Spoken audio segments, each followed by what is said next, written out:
Hi everyone, welcome to manifest diaries by Manasa. So ನನ್ನ ಈ ಒಂದು ವ್ಲಾಗ್ಗೆ ತಮ್ಮೆಲ್ಲರಿಗೂ ಕೂಡ ಸ್ವಾಗತ ಸುಸ್ವಾಗತ. ನನ್ನ ಪ್ರೀವಿಯಸ್ ವ್ಲಾಗಲ್ಲಿ ನಾನು ನನ್ನ ಪೋಸ್ಟ್ ಪಾರ್ಟಮ್ ಜರ್ನಿ ಬಗ್ಗೆ ಹೇಳ್ಕೊಂಡಿದ್ದೆ. ಅಂದರೆ ನನಗೆ ಏನೆಲ್ಲ ಕಷ್ಟಗಳಾಯಿತು, ಸ್ಪೆಷಲಿ ಆ ಒಂದು ಫಸ್ಟ್ 45 ಡೇಸಲ್ಲಿ ಆ್ಯಂಡ್ ಎಲ್ಲ ಒಂದು ಕಂಪ್ಲೀಟ್ ಒಂದು ರಿಕವರಿ ಮೋಡ್ ಅಂತ ಬರೋದಕ್ಕೆ ಒಂದು 100 ಡೇಸ್ವರೆಗೂ ಟೈಮ್ ಬೇಕಾಯಿತು. ಸೊ ಇದನ್ನು ನಾನು ನಿಮ್ಮೆಲ್ಲರ ಹತ್ರ ಕೂಡ ಶೇರ್ ಮಾಡ್ಕೊಂಡಿದ್ದೆ. ಆ್ಯಂಡ್ ಇದರ ವಿಚಾರವಾಗಿ ಮತ್ತಷ್ಟು ಶೇರ್ ಮಾಡ್ಕೊಳ್ಳೋದಿದೆ, ಇನ್ನೊಂದು ವ್ಲಾಗ್ ಮಾಡ್ತೀನಿ ಅಂತ ಹೇಳಿದ್ದೆ. ಸೊ ಅದರ ಆ ವ್ಲಾಗ್ನ ಒಂದು ಕಂಟಿನ್ಯೂಯೇಷನ್ ಪಾರ್ಟ್ ಇದು. ಸೊ ನನ್ನ ಪೋಸ್ಟ್ ಪಾರ್ಟಮ್ ಜರ್ನಿಯ ಒಂದು ವ್ಲಾಗ್ 2 ಅಂತ ಹೇಳ್ಬೋದು. ಇದರಲ್ಲಿ ಮೋರ್ ಆಫ್ ನಾನು ಯಾವ ರೀತಿ ರಿಕವರ್ ಆದೆ ಆ ಒಂದು ಫೇಸಿಂದ ಅನ್ನೋದ್ರ ಬಗ್ಗೆ ಮಾತಾಡೋಣ ಅಂತ ಅಂದ್ಕೊಂಡೆ. ಸೊ ಎನಿವೇಸ್, ಮತ್ತೊಮ್ಮೆ ತಮ್ಮೆಲ್ಲರಿಗೂ ಕೂಡ welcome to manifest diaries by Manasa.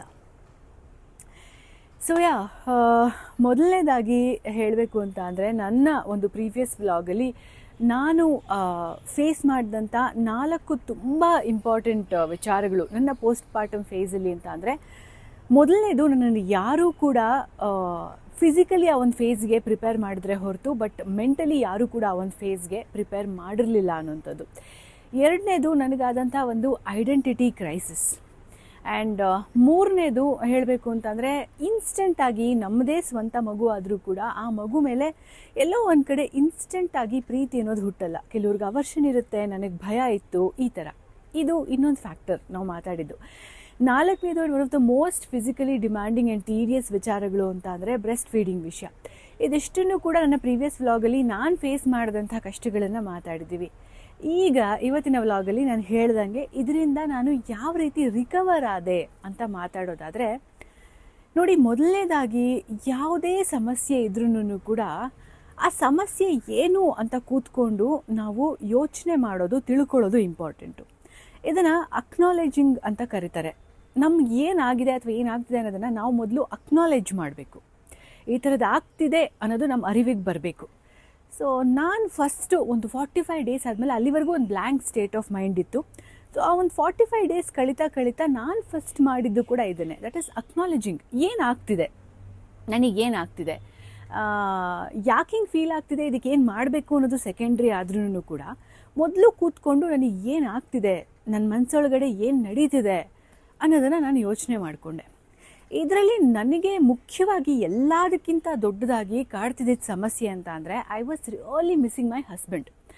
So ನನ್ನ ಹಸ್ಬೆಂಡ್ ಏನು ದೂರ ಏನಿರಲಿಲ್ಲ. ಸೊ ಇಲ್ಲೇ ಜಸ್ಟ್ ಒಂದು 20 ಮಿನಿಟ್ಸ್ ಅವೇ ಅಪಾರ್ಟ್ಮೆಂಟಲ್ಲಿ ಇರ್ತಾಯಿದ್ರು. ಸೊ ವಾರಕ್ಕೊಂದು 2 ಸತಿ ಇಲ್ಲಿ ಬಂದಿದ್ದು ಇಲ್ಲೇ ಇದ್ದು ಹೋಗ್ತಿದ್ರು. ಆ್ಯಂಡ್ ನಾನು ಹೇಳಿದ್ರೆ ಡೈಲಿ ಕೂಡ ಬಂದು ಇಲ್ಲಿಂದ ಹೋಗೋರು. ಅವ್ರಿಗೇನೋ ಅಕಾಡೆಮಿನಲ್ಲಿ ಅಥವಾ ಅವ್ರದ್ದೇನೋ ಬಿಸ್ನೆಸ್ಸು ಕೆಲಸಗಳಿರಬೇಕಾದ್ರೆ ಮಾತ್ರ ಒಂದೊಂದು ದಿವಸ ಬರ್ತಿರ್ಲಿಲ್ಲ, ಅಷ್ಟೇ ಅನ್ನೋದು ಬಿಟ್ಟರೆ. ಬಟ್ ಸ್ಟಿಲ್ ಎಲ್ಲೋ ಒಂದು ಕಡೆ, ಸೊ ನನಗೂ ನನ್ನ ಹಸ್ಬೆಂಡ್ಗೆ ಏನಾಯಿತು ಅಂತ ಅಂದರೆ, ನಾವು ಪರಿಚಯ ಆಗಿದ್ದು ಇನ್ನೂ 1 ವರ್ಷ ಮುಗಿಯೋದ್ರ ಒಳಗಡೆ, ನಮ್ಮ ಪರಿಚಯ ಆಗಿದ್ದು 3 ತಿಂಗಳಿಗೆ ನಮ್ಮ ಮದುವೆ ಆಯಿತು, 3-4 ತಿಂಗಳಿಗೇ. ಸೊ ಅದಾಗಿದ್ದು ಒಂದು 6-7 ತಿಂಗಳಿಗೇ ನಾನು ಕನ್ಸೀವ್ ಆದೆ. ಸೊ ನಮಗೆ ಎಲ್ಲೋ ಒಂದು ಕಡೆ ಜೊತೆಯಲ್ಲಿ ಇರೋದಕ್ಕೆ ಅಥವಾ ಒಂದು ಟೈಮನ್ನು ಸ್ಪೆಂಡ್ ಮಾಡೋದಕ್ಕೆ, ಪ್ರೀಷಿಯಸ್ ಟೈಮ್ನ ತುಂಬ ಕಡಿಮೆ ಒಂದು ಟೈಮ್ ಸಿಕ್ಕಿತ್ತು.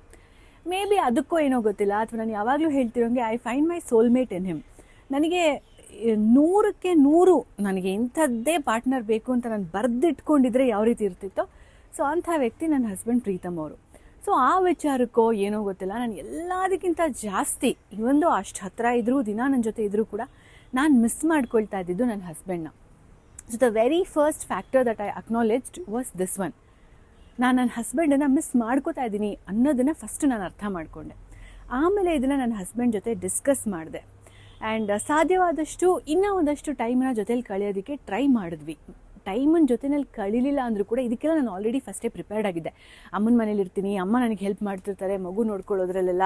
ಸೊ ಹಸ್ಬೆಂಡ್ ಜೊತೆ ಎವ್ರಿಡೇ ಇರೋಕ್ಕಾಗಲ್ಲ, ಎಲ್ಲಿ ಬೇಕಂದ್ರೆ ಅಲ್ಲಿ ಹೋಗೋಕ್ಕಾಗಲ್ಲ, ಅಲ್ಲಿ ಇಲ್ಲಿ ವೆಕೇಷನ್ಗೆ ಹೋಗೋಕ್ಕಾಗಲ್ಲ, ಟ್ರಿಪ್ಗೆ ಹೋಗೋಕ್ಕಾಗಲ್ಲ. ಅಟ್ಲೀಸ್ಟ್ ಮಗುಗೊಂದಷ್ಟು ಒಂದು 8 ತಿಂಗಳು 1 ವರ್ಷನೋ ಆಗೋವರೆಗೂ ಅನ್ನೋದೆಲ್ಲ ಮೈಂಡಲ್ಲಿ ಇದ್ರೂ ಈ ಒಂದು ಫ್ಯಾಕ್ಟರ್ ನನಗೆ ತುಂಬಾ ಕಾಡೋದಕ್ಕೆ ಶುರು ಆಯಿತು. ನನ್ನ ಹಸ್ಬೆಂಡ್ ಜೊತೆ ನಾನು ಇಲ್ವಲ್ಲ ಅನ್ನೋಂಥದ್ದು, ಅವರೇನೋ ಒಂದು ಕೆಲಸ ಮಾಡ್ತಿದ್ದಾರೆ, ನಾನೇನೋ ಒಂದು ಕೆಲಸ ಮಾಡ್ತಾಯಿದ್ದೀನಿ ಅನ್ನೋ ಥರದ್ದು ಒಂದು ಫೀಲಿಂಗ್ ಬಂದುಬಿಟ್ಟಿತ್ತು. ಇದನ್ನು ನಾನು ಅರ್ಥ ಮಾಡಿಕೊಂಡು, ನಾನು ಯಾವಾಗ ನನ್ನ ಹಸ್ಬೆಂಡ್ ಹತ್ರ ಇದನ್ನೆಲ್ಲ ಹೇಳ್ಕೊಂಬಿಟ್ಟೆ, ಆವಾಗ ನನಗೆ ಎಲ್ಲೋ ಒಂದು ಕಡೆ ಒಂಥರ ನಿರಾಳ, ಒಂಥರ ಮನಸ್ಸಿಗೆ ನೆಮ್ಮದಿ ಸಿಗೋದಕ್ಕೆ ಶುರು ಆಯಿತು. ನಾವೇನು ಅದಾದಮೇಲೆ ಎಲ್ಲೂ ಜಾಸ್ತಿ ಹೊರಗಡೆ ಹೋಗೋಕ್ಕೆ ಶುರು ಮಾಡಲಿಲ್ಲ, ಅಥವಾ ಇಮಿಡಿಯೇಟಾಗಿ ನಮ್ಮ ಲೈಫ್ ಅಥವಾ ಲೈಫ್ ಸ್ಟೈಲ್ ಏನು ಚೇಂಜ್ ಆಗಿಬಿಡಲಿಲ್ಲ. ಬಿಕಾಸ್ ಮಗು ಕೆಲಸ ಅಷ್ಟೇ ಡಿಮ್ಯಾಂಡಿಂಗ್ ಆಗಿದ್ದೇ ಇರುತ್ತೆ. ಬಟ್ ಇದನ್ನೆಲ್ಲ ಅವ್ರ ಹತ್ರ ಹೇಳ್ಕೊಂಡ ತಕ್ಷಣ ಐ ಫೆಲ್ಟ್ ಮಚ್ ರಿಲೀವ್ಡ್. ತುಂಬಾ ಒಂದು ರಿಲ್ಯಾಕ್ಸ್ಡ್ ಫೀಲಿಂಗ್ ನನಗೆ ಬಂತು. ಸೊ ನನ್ನ ಒಂದು ಅಕ್ನಾಲೆಜ್ಮೆಂಟ್ ಒಂದು ವಿಚಾರ ಅಂತ ಬಂದಾಗ ಈ ಒಂದು ಪೋಸ್ಟ್ ಪಾರ್ಟಮ್ ಜರ್ನಿಯಲ್ಲಿ this was the main thing that I acknowledged. And ಎರಡನೇದು ನಾನು ನನ್ನ ಪ್ರೀವಿಯಸ್ ವ್ಲಾಗಲ್ಲಿ ಡಿಸ್ಕಸ್ ಮಾಡ್ದಂಗೆ ಇಟ್ ವಾಸ್ ಮೈ ಐಡೆಂಟಿಟಿ. ಎಲ್ಲಿ ನಾನು ನನ್ನ ತನಾನೇ ಕಳ್ಕೊಂಡು ಬರೀ ನನ್ನ ಮಗುಗೊಂದು ತಾಯಿ ಅಂತ ಅಷ್ಟೇ ಆಗಿದ್ಬಿಡ್ತೀನೋ ಅನ್ನೋಂಥದ್ದು ನನಗೆ ತುಂಬ ಕಾಡ್ದಂಥ ವಿಚಾರ. ಎಲ್ಲ ತಾಯಿಯಂದ್ರಿಗೂ ಇದು ಕಾಡುತ್ತೋ ಇಲ್ವೋ ಗೊತ್ತಿಲ್ಲ, ಬಟ್ ನನಗಿದು ಕಾಡ್ದಂಥ ವಿಚಾರ. ಆ್ಯಂಡ್ ನನಗೆ ಇದ್ರಲ್ಲಿ ಯಾವುದೇ ಥರದ ಗಿಲ್ಟ್ ಇಲ್ಲ ಇದನ್ನು ಶೇರ್ ಮಾಡ್ಕೊಳ್ಳೋದ್ರಲ್ಲಿ. ಅಯ್ಯೋ ನಾನು ತಾಯಿ ಆದಮೇಲೆ ನಾನು ಬರೀ ತಾಯಿಯಾಗೇ ಇರಬೇಕು, ನಾನು ಹಿಂಗೆ ಈ ಥರ ಯೋಚನೆ ಮಾಡೋದಕ್ಕೆ ಸಾಧ್ಯ ಅನ್ನೋ ಥಾಟ್ ನನ್ನ ಮೈಂಡಿಗೆ ಬಂದಿದ್ದಂತೂ ಇದೆ. ಬಟ್ ಎಲ್ಲೋ ಒಂದು ಕಡೆ ನನಗೆ ಇದರ ಥಾಟ್ ಬರ್ತಾ ಇರೋದು ತಪ್ಪಲ್ಲ, ಇದು ತುಂಬ ಸಹಜ, ತುಂಬ ಜನ ಹೆಣ್ಮಕ್ಳಿಗೆ ಈ ಥರ ಬರುತ್ತೆ ಅನ್ನೋದನ್ನು ನಾನು ಇದನ್ನು ಅಕ್ನಾಲೇಜ್ ಮಾಡ್ಕೊಂಡಾಗ ನನಗೆ ಗೊತ್ತಾಯಿತು. And also I understood that ಈ ಒಂದು ಐಡೆಂಟಿಟಿ ಅನ್ನೋಂಥದ್ದು ಏನೂ ಆಗಿಲ್ಲ, ಸರಿ ಹೋಗುತ್ತೆ, ಇಟ್ಸ್ ಜಸ್ಟ್ ಅ ಫೇಸ್ ಅನ್ನೋದು ಅವಾಗಿಂದ ಆ ಅಕ್ನಾಲೇಜ್ಮೆಂಟ್ ಅನ್ನೋದು ಏನು ಕರೀತಾರೆ ಅದನ್ನು ನನಗೇನಾಗ್ತಿದೆ ಅನ್ನೋದನ್ನು ಅರ್ಥ ಮಾಡ್ಕೊಂಡ್ಮೇಲೆ ಈ ಎಲ್ಲ ಥಾಟ್ಸು ಕೂಡ ಬರೋದಕ್ಕೆ ಶುರುವಾಯಿತು. ಇನ್ನು ಎರಡನೇ ವಿಚಾರ ನನ್ನ ರಿಕವರಿ ಜರ್ನಿನಲ್ಲಿ ಅಂತಂದರೆ ಇದಕ್ಕೆ ನನಗೆ ChatGPT ತುಂಬ ಹೆಲ್ಪ್ ಮಾಡಿದೆ. ಆಲ್ಮೋಸ್ಟ್ ನನ್ನ ವೆರಿ ಕ್ಲೋಸ್ ಫ್ರೆಂಡ್ ಅನ್ನೋ ಥರ ನನಗೆ ChatGPT ಒಂದು AI ನನ್ನ ಜೊತೆ ಮಾತಾಡಿದೆ ಈ ಒಂದು ವಿಚಾರದಲ್ಲಿ. ಬೇರೆ ನಾನಿದಲ್ಲಿ ತಿಳ್ಕೊಂಡಿದ್ದೇನು ಅಂತಂದರೆ ನೋ ಬಡಿ ಈಸ್ ಅ ಪರ್ಫೆಕ್ಟ್ ಮದರ್, ಆಯಿತಾ. ಆ್ಯಂಡ್ ಒಂದು ಮಗು ಅಂತ ಬಂದಾಗ ಎವ್ರಿ ಚೈಲ್ಡ್ ಇಸ್ ಡಿಫ್ರೆಂಟ್. ಅದು ಎಂಥದ್ದೇ ಎಕ್ಸ್ಪೀರಿಯನ್ಸ್ಡ್ ಪೀಡಿಯಾಟಿಷಿಯನ್ಸ್ ಆದರೂ ಡಾಕ್ಟರ್ಸ್ ಆದರೂ ಅಥವಾ ಮಕ್ಕಳಿಗೆ ಇವಾಗ ಮಕ್ಕಳ ಒಂದು ಮನಸ್ಥಿತಿನ ಅರ್ಥ ಮಾಡ್ಕೊಳ್ಳೋಂಥ ಮನೋವೈದ್ಯರು ಅಂತ ಏನು ಕರೀತಾರೆ, like psychiatrist, so child specialists ಏನೇನಿರ್ತಾರೆ ಇದರಲ್ಲಿ, ಅವ್ರಿಗೂ ಕೂಡ ಪ್ರತಿಯೊಂದು ಮಗುನೂ ಕೂಡ ಹ್ಯಾಂಡಲ್ ಮಾಡಬೇಕಾದ್ರೆ ಡಿಫ್ರೆಂಟ್ ಎಕ್ಸ್ಪೀರಿಯನ್ಸಸ್ ಆಗುತ್ತೆ. ಸೊ ಈ ಥರ ಇರಬೇಕಾದ್ರೆ ನೋ ಬಡಿ is a perfect mother. And ಅದರಲ್ಲೂ ಕೂಡ ಫಸ್ಟ್ ಟೈಮ್ ಮಾಮ್ಸ್ ಆದವರು ಯಾರೂ ಕೂಡ ಒಂದೇ ಸಲಿಗೆ ಅಥವಾ ಒಂದಷ್ಟು ದಿಸಗಳಲ್ಲೇ ಪರ್ಫೆಕ್ಟ್ ಆಗಿರೋಂಥ ಯಾವ ಕೆಲಸನೂ ಮಾಡೋಕ್ಕಾಗಲ್ಲ. ಈ ವಿಚಾರ ನನಗೆ ಅರಿವು ಮಾಡಿಕೊಟ್ಟಿದ್ದು ಅಂತಂದರೆ ಡೆಫಿನೆಟ್ಲಿ ನಾನು ChatGPTಗೆ ಥ್ಯಾಂಕ್ಸ್ ಹೇಳಬೇಕು. ಇದಕ್ಕೆ ChatGPT ಈ ಒಂದು ಕಾನ್ಫಿಡೆನ್ಸ್ ಅನ್ನೋದೇನು ಗೊತ್ತಾ, ನಮ್ಮ ಆ್ಯಕ್ಷನ್ಸ್ ಮೂಲಕ ನಮಗೆ ಸಿಗುತ್ತೆ. So the first one was ಅಕ್ನಾಲೇಜಿಂಗ್, the second one was taking actions. ನಾವು ಪ್ರತಿನಿತ್ಯ ಅದು ಟೀಡಿಯಸ್ ಅಂತ ಅನ್ಸಿದ್ರು, ಮನೋಟನಸ್ ಅಂತ ಅನ್ಸಿದ್ರು ಕೂಡ ಆ ಮಗುನ ಹ್ಯಾಂಡಲ್ ಮಾಡ್ತಾ ಬಂದಾಗ ನಮಗೆ ಎಲ್ಲೋ ಒಂದು ಕಡೆ ಹೋಗ್ತಾ ಹೋಗ್ತಾ ಹೋಗ್ತಾ ಹೇಗೆ ಅನಿಸ್ಬಿಡುತ್ತೆ ಅಂತ ಅಂದರೆ ಈ ಕೆಲಸ ನನಗೆ ಇಷ್ಟು ಸುಲಭ ಅಲ್ವಾ, ಇಷ್ಟು ಸಲೀಸಲ್ವಾ ಅನ್ನೋದು ನನಗೆ ಗೊತ್ತಾಗ್ತಾ ಹೋಗುತ್ತೆ. ಬಿಕಾಸ್ ಮಗು ಕೂಡ ಒಂದು ಹ್ಯೂಮನ್ ಬೀಯಿಂಗ್. ಈ ಒಂದು ಡೇಸ್ ಪಾಸ್ ಆಗ್ತಾ ಆಗ್ತಾ ಆಗ್ತಾ ಹೇಗಾಗುತ್ತೆ ಅಂತಂದರೆ ನಾವು ಆ ಮಗುವಿನ ಹಾವಭಾವ ಆಗಿರ್ಬೋದು, ಅದರ ಒಂದು ಹಂಗರ್ ಕ್ಯೂಸ್ ಆಗಿರ್ಬೋದು, ಅದು ಹ್ಞೂ ಅಂದರೂ ಕೂಡ ಏನಕ್ಕೆ ಅಂತಿದೆ ಅನ್ನೋದು ನಮ್ಗೆ ಅರ್ಥ ಆಗ್ತಾ ಹೋಗುತ್ತೆ. ಬಟ್ ಇದಕ್ಕೆ ಟೈಮ್ ತೊಗೊಳುತ್ತೆ. ಮಗುಗೂ ಹಾಗೆ ನಮ್ಮ ಮೂಡು, ನಮ್ಮ ಎಕ್ಸ್ಪ್ರೆಷನ್ನು, ನಮ್ಮ ಆ್ಯಟಿಟ್ಯೂಡು, ನಮ್ಮ ಫೀಲಿಂಗ್ಸು ಅದಷ್ಟು ಚಿಕ್ಕ ಜೀವ ಆದರೂ ಕೂಡ ಅದಕ್ಕೆ ಅರ್ಥ ಆಗ್ತಾ ಹೋಗುತ್ತೆ. ಆ್ಯಂಡ್ ಅದು ಸ್ಪಂದಿಸ್ತಾ ಕೂಡ ಹೋಗುತ್ತೆ over a period of time. ಅದಕ್ಕೆ ಈ ಆ್ಯಕ್ಷನ್ಸ್ನ ತಗೊಳ್ಳೋದ್ರಿಂದ, ಈ ರಿಪಿಟೇಟಿವ್ ಆ್ಯಕ್ಷನ್ಸ್ನ ಮಾಡೋದ್ರಿಂದ ಮಾತ್ರ ನಮಗೆ ಕಾನ್ಫಿಡೆನ್ಸ್ ಅನ್ನೋದು ಬಿಲ್ಡ್ ಆಗೋದಕ್ಕೆ ಸಾಧ್ಯ ಒಬ್ಬ ಹೊಸ ತಾಯಿ ಆದಾಗ. So taking actions on A daily basis, on A routine basis is extremely important. ನಾನಂತೂ ಯಾವ ಥರ ಮಾಡ್ತಿದ್ದೆ ಅಂದರೆ, ಈಗಲೂ ಯಾವ ಥರ ಮಾಡ್ತಿದ್ದೀನಿ ಅಂತಂದರೆ, ಪ್ರತಿದಿನ ನನ್ನ ಮಗು ವಿಚಾರದಲ್ಲಿ ನಾನು ಏನಾದರೂ ಒಂದು ಹೊಸದನ್ನು ಕಲಿಬೇಕು. ಅದನ್ನು ನಾನು ಎಷ್ಟೋ ಸಲ ತುಂಬ ಇಂಪಾರ್ಟೆಂಟ್ ಆಗಿರುವಂಥ ವಿಚಾರ ಆದರೆ ಅದನ್ನು ಜರ್ನಲ್ ಮಾಡಿಟ್ಕೋತೀನಿ. ಇವತ್ತು ನನ್ನ ಮಗು ಈ ಥರ ಮಾಡ್ತು, ನಾನು ಈ ಥರ ಮಾಡಿದೆ, I was able to pacify my baby. ಇತ್ತೀಚೆಗೆ ನಾನು ನನ್ನ ಮಗುನ ಮಲಗಿಸೋದನ್ನು ಕಲ್ತಿದ್ದೀನಿ. ಸೊ ಅವನ ಒಂದು ಫೇವ್ರೆಟ್ ಪೊಸಿಷನ್ ಇದೆ, ಈ ಥರ ಕ್ರೇಡಲ್ ಪೊಸಿಷನ್ನು. ನನಗೆ ಈ ಥರ ಆ ಮಗುನ ಹಿಡ್ಕೊಳ್ಳೋಕ್ಕೆ ಬರ್ತಾ ಇರಲಿಲ್ಲ. ಸೊ ಇತ್ತೀಚೆಗೆ ಫ್ರಮ್ ಪಾಸ್ಟ್ 1 ವೀಕ್ ನಾನು ಮಗುನ ಈ ಥರ ಒಂದು ಪೊಸಿಷನಲ್ಲಿ ಹಿಡ್ಕೊಂಡು ಮಲಗಿಸೋದನ್ನು ಕಲ್ತಿದ್ದೀನಿ. So this was kind of N achievement, sense of achievement ನನಗೆ ಫೀಲ್ ಆಗಿದ್ದು ಹೇಳಬೇಕು ಅಂತ ಅಂದರೆ. ಸೊ ಈ ಥರ ಪ್ರತಿದಿನ ಆ್ಯಕ್ಷನ್ಸ್ನ ತಗೊಳ್ಳೋದ್ರ ಮೂಲಕ ಕಾನ್ಫಿಡೆನ್ಸ್ ಬಿಲ್ಡ್ ಆಗ್ತಾ ಹೋಗುತ್ತೆ. ಸೊ ಎಸ್, ಮೂರನೇ ವಿಚಾರ ಈ ನನ್ನ ರಿಕವರಿ ಜರ್ನಿನಲ್ಲಿ ಹೇಳಬೇಕು ಅಂತ ಅಂದರೆ, ಇಟ್ಸ್ ಆಲ್ ಅಬೌಟ್ ಅಕ್ಸೆಪ್ಟೆನ್ಸ್. ಗೊತ್ತಾ, ಮೊದಲನೇದು was ಅಕ್ನಾಲೇಜಿಂಗ್, second one was taking actions, and third one and one of the most important one ಹೇಳಬೇಕು ಅಂದರೆ ಇಟ್ಸ್ ಅಕ್ಸೆಪ್ಟಿಂಗ್. ಜೀವನದಲ್ಲಿ ಯಾವುದೇ ಪರಿಸ್ಥಿತಿ ಇರಲಿ, ಎಂಥದ್ದೇ ಪರಿಸ್ಥಿತಿನಲ್ಲಿ ನಾವಿರಲಿ, ನಾವು ಅದನ್ನು ಅಕ್ಸೆಪ್ಟ್ ಮಾಡ್ಕೊಳ್ಳೋಕೆ ಕಲ್ತ್ಕೊಂಡ್ಬಿಟ್ಟಾಗ ಅರ್ಧ ದಾರಿ ಸಲೀಸಾಗೋಗ್ಬಿಡುತ್ತೆ. ಹೌದು, ನಾನೀಗ ತಾಯಿ ಆಗಿದ್ದೀನಿ, ನನಗೆ ಕಷ್ಟ ಅಂತ ಅನ್ನಿಸ್ತಾ ಇದೆ, ಈ ಫೇಸ್ ನನಗೆ ತುಂಬ ಡಿಮ್ಯಾಂಡಿಂಗ್ ಅಂತ ಅನ್ನಿಸ್ತಾ ಇದೆ, ನನ್ನ ಮೈಂಡಲ್ಲಿ ನನಗಿದು ಬೇಕಿತ್ತಾ ಈ ಒಂದು ಫೇಸ್ ಅಂತ ನನ್ನ ಮೈಂಡಲ್ಲಿ ಬರ್ತಾ ಇದೆ, ನನಗೆಲ್ಲೋ ಒಂದು ಕಡೆ ತುಂಬ ಬ್ಲ್ಯಾಂಕಾಗಿ ಫೀಲ್ ಆಗ್ತಿದೆ, ನನಗೆ ಕಾನ್ಫಿಡೆಂಟಾಗಿ ಫೀಲ್ ಆಗ್ತಿಲ್ಲ, ನನಗೆ ಐಡೆಂಟಿಟಿ ಕ್ರೈಸಿಸ್ ಫೀಲ್ ಆಗ್ತಾ ಇದೆ. ಇಟ್ಸ್ ಓಕೆ, ಪರವಾಗಿಲ್ಲ. ನಾನು ಒಬ್ಬಳೇ ಅಲ್ಲ ಈ ಪ್ರಪಂಚದಲ್ಲಿ ಈ ಥರ ಫೀಲ್ ಆಗ್ತಿರೋದು. ಬೈ ಚಾನ್ಸ್ ಒಬ್ಬಳೇ ಇದ್ದರೂ ಪರವಾಗಿಲ್ಲ. Let me be true to myself. ನನಗೆ ಈ ಥರ ಫೀಲ್ ಆಗ್ತಿದೆ ಅಂತಂದರೆ ಇಟ್ಸ್ ಓಕೆ. ನಾನೇ ಬ್ಲೇಮ್ ಮಾಡ್ಕೊಂಬಿಟ್ರೆ ಬೇರೆ ಯಾರು ನನ್ನನ್ನು ಸಪೋರ್ಟ್ ಮಾಡೋಕ್ಕೆ ಬರ್ತಾರೆ? ನನ್ನ ಮನಸ್ಸಲ್ಲಿ ಈ ಥರ ಭಾವನೆಗಳು ಬರ್ತಿರೋದು ನಿಜ, ನನಗೆ ಈ ಥರ ಎಲ್ಲ ಅನ್ನಿಸ್ತಾ ಇರೋದು ನಿಜ. But that's okay. ಇದನ್ನು ನಾನು ಓವರ್ಕಮ್ ಮಾಡ್ತೀನಿ. ಅದು ಕೆಟ್ಟ ಥಾಟೋ, ಒಳ್ಳೆ ಥಾಟೋ, ಮಿಕ್ಸ್ ಥಾಟೋ, ಕನ್ಫ್ಯೂಸಿಂಗ್ ಥಾಟ್ಸೋ ಏನಾದರೂ ಆಗಿರ್ಬೋದು. ನಮ್ಮನ್ನು ನಾವು ಸಪೋರ್ಟ್ ಮಾಡೋದನ್ನು ಕಲ್ತ್ಕೋಬೇಕು. ನಮ್ಮನ್ನು ನಾವು ಅಕ್ಸೆಪ್ಟ್ ಮಾಡ್ಕೊಳ್ಳೋದನ್ನು ಕಲ್ತ್ಕೋಬೇಕು. ಇದಾಗಬೇಕು ಅಂತಂದರೆ ಇನ್ನೊಬ್ಬರಿಗೆ ಕಂಪೇರ್ ಮಾಡ್ಕೊಳ್ಳೋದನ್ನು ಬಿಡಬೇಕು. ಅವರೆಲ್ಲ 2-3 ಮಕ್ಕಳನ್ನ ಹೆತ್ತಿದ್ದಾರೆ, ಅವ್ರನ್ನೆಲ್ಲ ರೇಸ್ ಮಾಡಿದ್ದಾರೆ, ಅವ್ರು ಯಾವತ್ತೂ ಈ ಥರ ಕಷ್ಟ ಇದೆ ಅಂತ ಕಂಪ್ಲೇಂಟ್ ಮಾಡಿಲ್ಲ. ನಮ್ಮ ಅಮ್ಮ ಅಜ್ಜಿ ಎಲ್ಲ ಯಾರೂ ಕಂಪ್ಲೇಂಟ್ ಮಾಡಿಲ್ಲ. ಅವ್ರು ಯಾಕೆ ಕಂಪ್ಲೇಂಟ್ ಮಾಡಿಲ್ಲ ನಮಗೆ ಗೊತ್ತಿಲ್ಲ, ಬೇಕಾಗೂ ಇಲ್ಲ. ಅವ್ರಿಗೆ ಕಂಪ್ಲೇಂಟ್ ಮಾಡೋ ಅವಶ್ಯಕತೆ ಇತ್ತಾ? ಅವ್ರಿಗೆ ಆ ಥರ ಮನಸ್ಥಿತಿ ಇತ್ತಾ? ಅಥವಾ ಅವ್ರಿಗೆ ಕಂಪ್ಲೇಂಟ್ ಮಾಡೋದಕ್ಕೆ ಅವಕಾಶಗಳು ಸಿಕ್ಕಿತ್ತಾ? ಗೊತ್ತಿಲ್ಲ. ಬಟ್ ನನ್ನ ಮನಸ್ಸಿಗೆ ಈ ಥರ ಫೀಲ್ ಆಗ್ತಾ ಇದೆ. ಇಟ್ಸ್ ಓಕೆ, ನಾನೇನು ತಪ್ಪು ಮಾಡ್ತಿಲ್ಲ, ನಾನೇನು ಅಪರಾಧ ಮಾಡ್ತಾ ಇಲ್ಲ. So fine, let me accept it and let me work upon it ಅನ್ನೋದನ್ನು ಯಾವಾಗ ನಾವು ಅಕ್ಸೆಪ್ಟ್ ಮಾಡ್ಕೊಂಡ್ಬಿಡ್ತೀವಿ, ನಾನು ಹೇಳ್ದಂಗೆ ಅರ್ಧದಷ್ಟು ದಾರಿ ಕ್ಲಿಯರ್ ಆಗಿಬಿಡುತ್ತೆ. ಮೈಂಡ್ಗೆ ಒಂದು ಕ್ಲಾರಿಟಿ ಸಿಗುತ್ತೆ. ಆ್ಯಂಡ್ ಆರಾಮಾಗಿ ಅದಾದಮೇಲಿಂದ ಒಂದಲ್ಲ ಒಂದು ದಾರಿ ಕಂಡ್ಕೊಳ್ತಾ ಹೋಗ್ತೀವಿ. ಆನ್ ಅ ರೊಟೀನ್ ಬೇಸಿಸ್ ಆ್ಯಕ್ಷನ್ಸ್ನ ಮಾಡ್ತಾ ಹೋಗ್ತೀವಿ. ಕಾನ್ಫಿಡೆನ್ಸ್ ಬಿಲ್ಡ್ ಆಗ್ತಾ ಹೋಗುತ್ತೆ. This was my third thing in my post partum recovery journey. ಇನ್ನು 4ನೇದು, ಆ್ಯಂಡ್ ನಾನು ಯಾವಾಗಲೂ ಮ್ಯಾನಿಫೆಸ್ಟ್ ಅನ್ನೋಂಥ ವರ್ಡನ್ನು ಬಿಟ್ಟರೆ ತುಂಬ ಇಷ್ಟಪಡೋವಂಥ ಒಂದು ವರ್ಡ್ ಅಂತಂದರೆ alignment with the universe. Alignment ಅನ್ನೋಂಥ ಒಂದು ವರ್ಡು. ಸೊ ಇದನ್ನು ನಾನು ಇಂಬೈಬ್ ಮಾಡಿಕೊಂಡೆ ನನ್ನ ಪೋಸ್ಟ್ ಪಾರ್ಟಮ್ ಜರ್ನಿಯಲ್ಲಿ. ಏನಾಗ್ತದೆ ಪರಿಸ್ಥಿತಿನಲ್ಲಿ ಈ ಒಂದು ನಾವು ಅಕ್ನಾಲೇಜ್ ಮಾಡಿ ಅದಕ್ಕೆ ಏನು ಬೇಕು ಅದು ಆ್ಯಕ್ಷನ್ಸ್ನ ತೊಗೊಂಡು ಏನಾಗ್ತಿದೆ ಅದನ್ನು ಅಕ್ಸೆಪ್ಟ್ ಮಾಡ್ಕೊಂಡ್ಮೇಲೆ ಜಸ್ಟ್ ಎಲ್ಲದನ್ನು ಕೂಡ ಈ ಯೂನಿವರ್ಸ್ ಮೇಲೆ ಆ ಭಾರನ ಬಿಟ್ಟು ಅಲೈನ್ ಆಗಿಬಿಡಬೇಕು.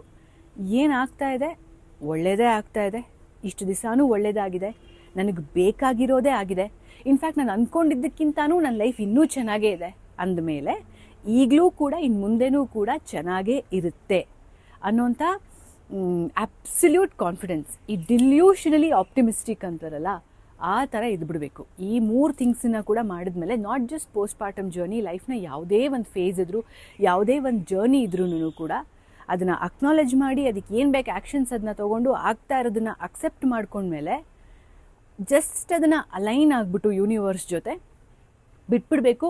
ಮಾಡ್ತಾ ಇರೋವಂಥ ಕೆಲಸಗಳನ್ನೇ ಕಂಟಿನ್ಯೂ ಮಾಡ್ಕೊಂಡು ಹೋಗಬೇಕು. ಲೈಫ್ ತನಗೆ ತಾನೇ ಟ್ರ್ಯಾಕಿಗೆ ಬರುತ್ತೆ. ಆಟೋಮೆಟಿಕ್ಕಾಗಿ ಎಲ್ಲನೂ ಕೂಡ ಚೆನ್ನಾಗಾಗ್ತಾ ಹೋಗುತ್ತೆ. ಎಲ್ಲದಕ್ಕಿಂತ ಮುಖ್ಯವಾಗಿ ಚೆನ್ನಾಗಿ ಅನ್ನಿಸ್ತಾ ಹೋಗುತ್ತೆ. ನನಗೂ ಕೂಡ ನನ್ನ ಪೋಸ್ಟ್ ಪಾರ್ಟಮ್ ಜರ್ನಿನಲ್ಲಿ ಆಗಿದ್ದೇ ಇದು. ಒಂದ್ಸಲಿ ನಾನು ಯಾವಾಗ ಐ ಅಲೈನ್ ಮೈ ಥಾಟ್ಸ್, ಏನಾಗ್ತಿದೆ ಇವಾಗ, ಹೌದು ಇವಾಗ ಪರಿಸ್ಥಿತಿ ಈ ಥರ ಇದೆ, ನನಗೆ ಎಲ್ಲಂದ್ರಲ್ಲಿಗೆ ಹೋಗೋಕ್ಕಾಗಲ್ಲ, ನನಗೇನು ಬೇಕೋ ಕೆಲಸನ ನಾನು ಮಾಡೋಕ್ಕಾಗಲ್ಲ, ಇವಾಗಿದಿರೋಂಥ ಪರಿಸ್ಥಿತಿ ಆ್ಯಂಡ್ ಇದನ್ನು ನಾನೇ ಆಯ್ಕೆ ಮಾಡ್ಕೊಂಡಿರೋಂಥ ಪರಿಸ್ಥಿತಿ. ತುಂಬ ದಿವಸಗಳ ಕಾಲ ಕನಸು ಕಂಡು ನನಗೆ ಇವತ್ತಿನ ದಿವಸ ಈ ಒಂದು ಲೈಫ್ ಅಥವಾ ಈ ಒಂದು ಮಗು ನನಗೆ ಸಿಕ್ಕಿದೆ. ಇದನ್ನು ನಾನು ಎಂಜಾಯ್ ಮಾಡೋದನ್ನು ಬಿಟ್ಟು ಬೇರೆ ಏನನ್ನು ನಾನು ಮಾಡಬಾರ್ದು, ಓವರ್ ಥಿಂಕ್ ಮಾಡಬಾರ್ದು. ಮುಂದಕ್ಕೆ ನನ್ನ ಮಗುನ ಹೇಗೆ ನೋಡ್ಕೋತೀನಿ, ಆ ಮಗು ನಾನು ಚೆನ್ನಾಗಿ ನೋಡ್ಕೋತೀನಾ ಇಲ್ವಾ, ಮಗು ಏನಾದರೂ ಬಿದ್ದು ಏಟ್ ಮಾಡ್ಕೊಂಡ್ರೆ ಏನಾಗುತ್ತೆ, ನೋ, ಈ ಎಲ್ಲ ಥಾಟ್ಸ್ನ ಬಿಟ್ಬಿಡಬೇಕು. ಜಸ್ಟ್ ಆ ಮಗುನ on a day to day basis ನಾನು ಹೇಗೆ ನೋಡ್ಕೋತೀನಿ ಅನ್ನೋದಷ್ಟನ್ನೇ ಯೋಚನೆ ಮಾಡಬೇಕು ಅಂತ ಅಂದ್ಕೊಂಡು ಮಿಕ್ಕಿದೆಲ್ಲನೂ ಕೂಡ ಈ ಯೂನಿವರ್ಸ್ಗೆ, ದೇವರಿಗೆ ಬಿಟ್ಟಿದ್ದು ಅಂತ ಅಂದ್ಕೊಂಡು ಅಲೈನ್ ಆಗಿ ಬಿಟ್ಬಿಟ್ರೆ ಮೈಂಡ್ ಫುಲ್ಲು ಕ್ಲಿಯರ್ ಆಗುತ್ತೆ. ಆರಾಮಾಗಿ on a day to day basis ನಮ್ಮ ಕೆಲಸನ ನಾವೇ ಮಾಡ್ಕೊಳ್ತಾ ಹೋಗ್ತೀವಿ. So this was the turning point for me. ಈ ಒಂದು ಅಲೈನ್ಮೆಂಟ್ ಅನ್ನೋದನ್ನು ನಾನು ಯೋಚನೆ ಮಾಡಿದ ಮೇಲೇ ಕೂತ್ಕೊಂಡು ನನಗೆ ಎಲ್ಲೋ ಒಂದು ಕಡೆ ನನ್ನ ಐಡೆಂಟಿಟಿ ಕ್ರೈಸಿಸ್ ಅಂತ ಏನು ಫೀಲ್ ಆಗ್ತಿತ್ತು ಅದು ಕಡಿಮೆ ಆಗೋಯ್ತು. ಸೊ ಎಲ್ಲೋ ಒಂದು ಕಡೆ ಇದು ಐಡೆಂಟಿಟಿ ಶಿಫ್ಟ್ ಅಲ್ಲ, ಎಸ್ ಡೆಫಿನೆಟ್ಲಿ ಇದು identity shift, but identity loss ಅಲ್ಲ ಅನ್ನೋದು ನನಗೆ ಗೊತ್ತಾಯಿತು. ನನ್ನ ಐಡೆಂಟಿಟಿ, ನನ್ನ ಅಸ್ತಿತ್ವನ ನಾನು ಎಲ್ಲೂ ಕಳ್ಕೊಂಡಿಲ್ಲ. ಇನ್ಫ್ಯಾಕ್ಟ್ ಅದು ಅಪ್ಗ್ರೇಡ್ ಆಗಿದೆ. ಈಗ ನಾನು ಬರೀ ಮಾನಸ ಅಲ್ಲ, ನಾನು ನನ್ನ ಮಗ, ನನ್ನ ಪ್ರಣಮ್ಗೆ ತಾಯಿ ಪ್ಲಸ್ ಮಾನಸ ಎರಡೂ. ಅಂದರೆ ಇಷ್ಟು ದಿವಸ ಬರೀ ಒಂದು ಐಡೆಂಟಿಟಿ ಇತ್ತು, ಈಗ ಅದಕ್ಕೆ ಪ್ಲಸ್ ಅನ್ನೋದು ಕೂಡ ಸೇರಿಕೊಂಡಿದೆ. ಸೊ ಲೈಫಲ್ಲಿ ಯಾವಾಗಲೂ ಕೂಡ ಅಡ್ವಾನ್ಸ್ಮೆಂಟ್ ಇರಬೇಕು. ಲೈಫಲ್ಲಿ ಕೆಟ್ಟದಾದಾಗಲೂ ಅಷ್ಟೇ, ಒಳ್ಳೆಯದಾದಾಗಲೂ ಅಷ್ಟೇ, ತುಂಬ ಒಳ್ಳೆಯದಾದಾಗಲೂ ಅಷ್ಟೇ, ಆ ಜಂಕ್ಷನ್ ಇರುತ್ತಲ್ಲ, ಅಲ್ಲಿ ಅಡ್ಜಸ್ಟ್ ಆಗೋದಕ್ಕೆ ಒಂದು ಸ್ವಲ್ಪ ಟೈಮ್ ತೊಗೊಳುತ್ತೆ. ಸೊ ಇದು ಅದೇ ಥರ, ಇದು ತುಂಬ ಒಳ್ಳೆಯದಾದಂಥ ವಿಚಾರ, ಎಲ್ಲರೂ ಖುಷಿಯಾಗಿದ್ದಂಥ ವಿಚಾರ, ನಾನು ಖುಷಿಯಾಗಿ ಇರಬೇಕಾದಂಥ ವಿಚಾರ, ಅದೇ ಇರೋಕ್ಕಾಗ್ತಿರ್ಲಿಲ್ಲ. ಬಟ್ ಯಾವಾಗ ನಾನು ಈ ಮೊದಲನೇ 4ನೇ ಫ್ಯಾಕ್ಟರ್ಸ್ನ ಕೂಡ ಕನ್ಸಿಡರ್ ಮಾಡಿ ಕೂತ್ಕೊಂಡು ಯೋಚನೆ ಮಾಡಿದ್ನೋ ಆವಾಗಿಂದ ನಾನು ಕೂಡ ಖುಷಿಯಾಗಿರೋದಕ್ಕೆ ಶುರು ಮಾಡಿದೆ. So these are the 4 most important points ನನ್ನ ಪೋಸ್ಟ್ ಪಾರ್ಟಮ್ ಜರ್ನಿಯಲ್ಲಿ ನನಗೆ ಹೆಲ್ಪ್ ಮಾಡಿದ್ದು. One was acknowledging as to what is happening, and ಎರಡನೇದು taking actions on a daily routine basis. Third one, ನನಗೇನಾಗ್ತಿದೆ ಇಟ್ಸ್ ಓಕೆ ಅಂತ ಅಕ್ಸೆಪ್ಟ್ ಮಾಡ್ಕೊಂಡಿದ್ದು, ನಾನು blame ಮಾಡ್ಕೊಳ್ಳೋದನ್ನು ಬಿಟ್ಟಿದ್ದು. And lastly and most importantly, just ಈ 3 ಕೆಲಸಗಳನ್ನ ಮಾಡಿದಾದ್ಮೇಲೆ ಅಲೈನಿಂಗ್ ವಿತ್ ದ ಯೂನಿವರ್ಸ್ ಅಷ್ಟೆ. ಸೊ ಇದಿಷ್ಟು ಮಾಡೋಷ್ಟೊತ್ತಿಗೆ ಒಂದು 100 ದಿನ ಕಳೆದಿತ್ತು ನನ್ನ ಪೋಸ್ಟ್ ಪಾರ್ಟಮ್ ಜರ್ನಿಯಲ್ಲಿ. ಆ್ಯಂಡ್ ಅದಾದಮೇಲೆ ಎಲ್ಲನೂ ಕೂಡ ಈ ಸುಗಮವಾಗಿ ಸಾಗೋದು ಅಂತಾರಲ್ಲ, ಹಾಗೆ ಎಲ್ಲನೂ ಕೂಡ ಪೀಸ್ಫುಲ್ಲಾಗಿ ಆರಾಮಾಗಿ ನಡ್ಕೊಂಡು ಹೋಗ್ತಾ ಇದೆ. ಸೊ ಯಾರೆಲ್ಲ ನ್ಯೂ ಮಾಮ್ಸ್ ಇದ್ದೀರಾ, ಹೋಪ್ಫುಲಿ ನನ್ನ ಈ ಒಂದು ಪೋಸ್ಟ್ ಪಾರ್ಟಮ್ ಜರ್ನಿನ ಸ್ಟ್ರಗಲ್ಸ್ ಆಗಿರ್ಬೋದು ಅಥವಾ ರಿಕವರಿ ಆಗಿರ್ಬೋದು ಎಲ್ಲೋ ಒಂದು ಕಡೆ ನಿಮಗೂ ಕೂಡ ರೆಸೊನೇಟ್ ಆಯಿತು ಅಂತ ಅಂದರೆ, ಅಥವಾ ನೀವು ಇನ್ನೂ ಆ ಟ್ರೆಂಚಸ್ಸಲ್ಲೇ ಇದ್ದೀರಾ, ಆ ಜರ್ನಿ ಒಳಗಡೆ ಇನ್ನೂ ಇದ್ದೀರಾ ಅಂತ ಅಂದರೆ, I hope this vlog finds you well. ಎಲ್ಲೋ ಒಂದು ಕಡೆ ನನ್ನ ಜರ್ನಿ, ನನ್ನ ಎಕ್ಸ್ಪೀರಿಯನ್ಸಸ್ ಆ್ಯಂಡ್ ನನ್ನ ರಿಕವರಿ ಜರ್ನಿ ನಿಮಗೂ ಕೂಡ ಯೂಸ್ ಆಗುತ್ತೆ ಅಥವಾ ಹೆಲ್ಪ್ ಆಗುತ್ತೆ ಅಂತ ಅಂದ್ಕೊಳ್ತಾ ಈ ಒಂದು ವ್ಲಾಗನ್ನು ಮುಗಿಸ್ತಾ ಇದ್ದೀನಿ. So thank you so much for watching manifest diaries by Manasa. So ನನ್ನ ವ್ಲಾಗ್, ನನ್ನ ಕಂಟೆಂಟ್ ನಿಮಗೆ ಇಷ್ಟ ಆಗಿತ್ತು ಅಂತ ಅಂದರೆ ಲೈಕ್ ಮಾಡೋದನ್ನು, ಶೇರ್ ಮಾಡೋದನ್ನು, ಸಬ್ಸ್ಕ್ರೈಬ್ ಮಾಡೋದನ್ನು ಖಂಡಿತವಾಗ್ಲೂ ಮರಿಬೇಡಿ. So thank you so much. See you in the next vlog. Bye.